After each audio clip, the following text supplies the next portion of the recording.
چنانچہ اس نسخے پر فرعون نے عمل کیا، اس کو بلایا، ایک حجرے میں رکھا اور اس پر اصرار کیا کہ بتاؤ کیا خیال ہے، یہ سارے سکے آپ کے، یہ سب سکے آپ کے، ہمیں بتا دو کہ موسیٰ کہاں گیا ہے۔ منع کیا اس نے، نہیں بتاتا ہوں۔ رات کو وہیں پہ چھوڑا اسے، دیر تک اس کے قریب ہی نہیں گئے، ان سکوں کے قریب اس طرف دیکھا بھی نہیں، اپنی جگہ پہ بیٹھا رہا۔ لیکن کچھ دیر کے بعد وسوسہ ہے نا، اس کے دل میں خیال آیا کہ میں دیکھ تو لوں یہ کیا چیزیں ہیں۔ برادران اچھی طرح غور کریں، یہی گمراہی ہے جہاں سے آپ نے آپ کے عزم میں شکستگی آ گئی اور آپ نے کہا میں دیکھ تو لوں، بس آپ سمجھ لیں کہ پھسل گئے، ختم۔ پھسلنا یہیں سے شروع ہو جاتا ہے، اور ضروری تو نہیں ہے صرف سکوں پہ ہی پھسل جائیں، اور بہت سارے موارد ہیں کہ ان میں پھسلنے کے لیے انسان پہلے اڑ جاتا ہے لیکن کسی وقت وہ پھسل جاتا ہے۔ اس کا پھسلنا شروع ہوا، پھسل گیا یہ۔ جب اس نے ان سکوں کو دیکھا، اس کو اٹھایا، گرا دیا، اس کی آواز آئی، کھنکنے کی آواز، کھنکھناتے سکوں کی آواز اس کے کانوں میں آئی، مجھے اچھا لگا اسے۔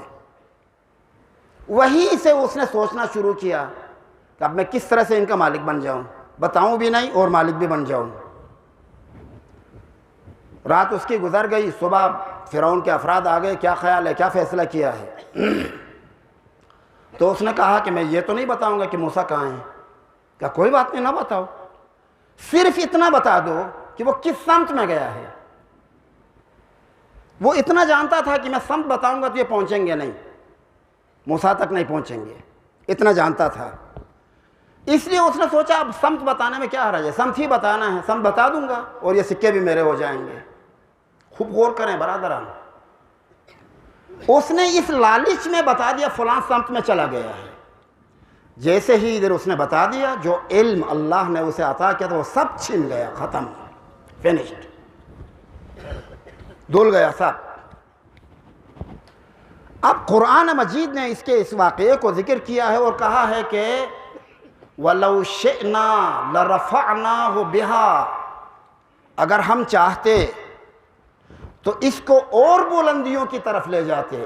یہی اس کا امتحان تھا، یہ جگہ امتحان کی جگہ تھی۔ یہاں یہ اگر ثابت قدم رہتا تو یہ اور بلندیوں کی طرف چلا جاتا۔ وَلَكِنْ اتَّبَعَ هَوَاهُ وَأَخْلَدَ إِلَى الْأَرْضِ، لیکن یہ اپنے خواہشات کے پیچھے چلا، لالچ میں آ گیا۔ وَأَخْلَدَ إِلَى الْأَرْضِ، اور زمین سے چپک گیا۔ زمین یعنی یہی سکے، یہی پیسے، رضائے خدا، پروردگار کی مرضی، اس کی خوشنودی، ان چیزوں کے مقابلے میں سکوں کی محبت آ گئی۔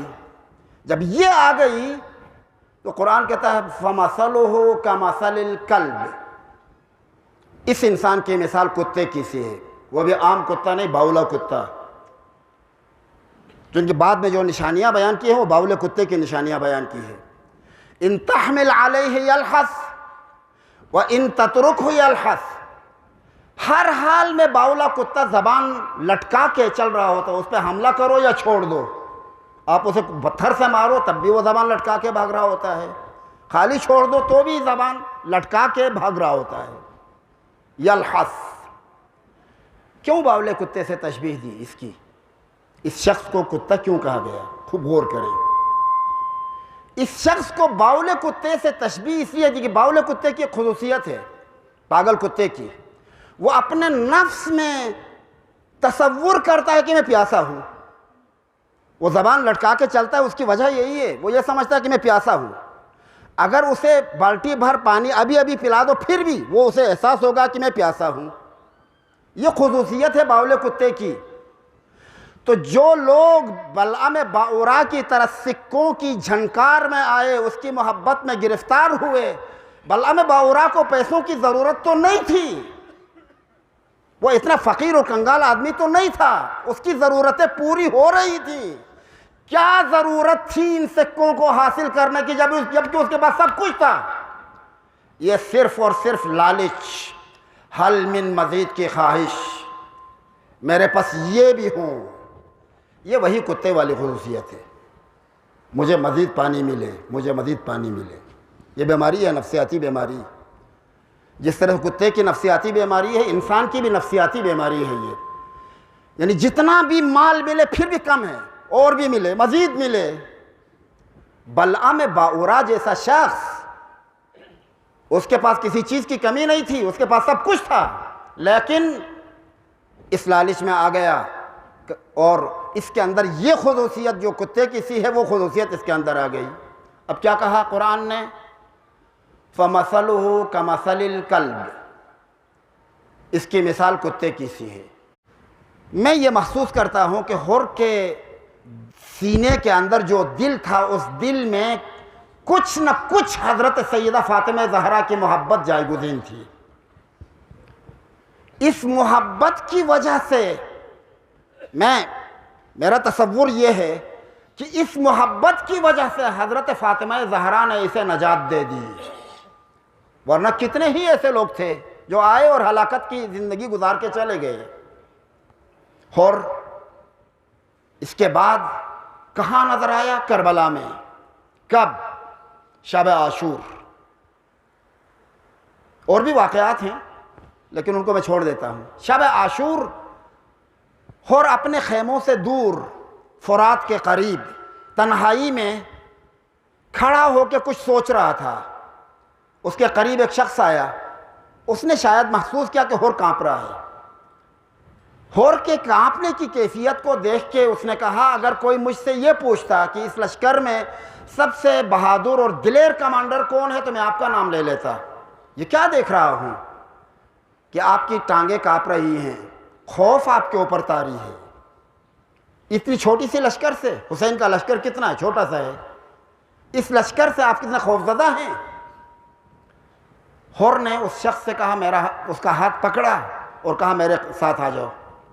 اپنے ساتھ چلاتے چلاتے خیام حضرت ابا عبداللہ کے قریب ایک مقام تک پہنچا دیا. پہنچانے کے بعد کہا اب ذرا غور سے سنو. غور سے سنا، پھر کہا کیا تم سن رہے ہو؟ کہا بچوں کے رونے کی آواز آ رہی ہے.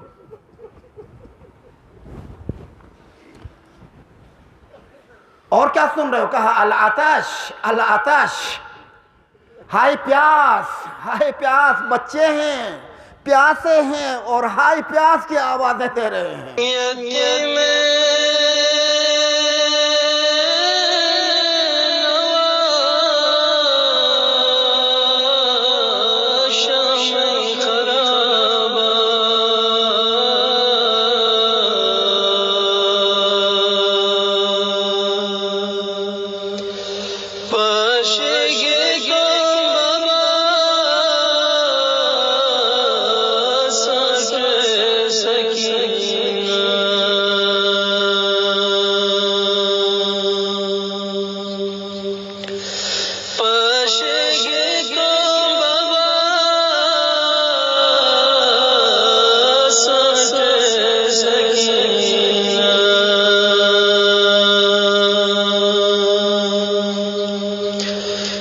True.